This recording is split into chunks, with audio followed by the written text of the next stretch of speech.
मी भीमाशंकर जमादार. प्रशांत बिराजदार हे माझ्या मित्राचा मुलगा आहे. काल मला तसं 5 वाजता समजलं असं असं झालं, ॲक्सिडेंट झालं आहे म्हणून. मग मी 2-3 ठिकाणी फोन करून चौकशी केलं. त्यांच्या वडिलाला फोन केलं, परत ते माझे सहकारी मित्र देवराज बिराजदार यांना ते फोन करून केलं. ते मला सांगितले की असं असं झालेलं आहे. तर आम्ही ते बॉडी बघितलं. त्यांच्या मिसेसला ते सांगितले ती 2 फुटावरनं पडलं आहे. त्यांच्या मेवणीला सांगितले ती 10 फुटावरनं पडलं आहे. आणि बऱ्याच लोकांना सांगितले की ते जाताना पडलं आहे, उभारल्या ठिकाणी पडलं आहे. हे असं अनेक ते वेगळं भाषा बोलल्यामुळं आणि त्यांच्या अंगावर पण खुणा आहेत.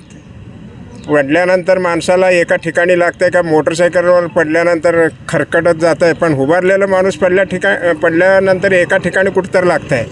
तर हे सगळे गोष्टी संशयास्पद आहेत. म्हणून आमच्या गावच्या त्या कार्यकर्त्याला, त्या पोराला, त्याचे लहान एकच मुलगा आहे, लहान 1 वर्षाचं. तर त्याला न्याय मिळण्यासाठी आम्ही सगळे ग्रामस्थ आहेत, ते सरपंच आहेत आणि सगळे ग्रामपंचायत सदस्य आहेत, ते डेप्युटी सरपंच आहे, अनेक लोक ग्रामस्थ आमचे सगळे त्या पोराला न्याय मिळवण्यासाठी आम्ही आंदोलनाला बसलेलो आहे. तर आमची मागणी अशी आहे, त्या मुलाला न्याय मिळलं पाहिजे.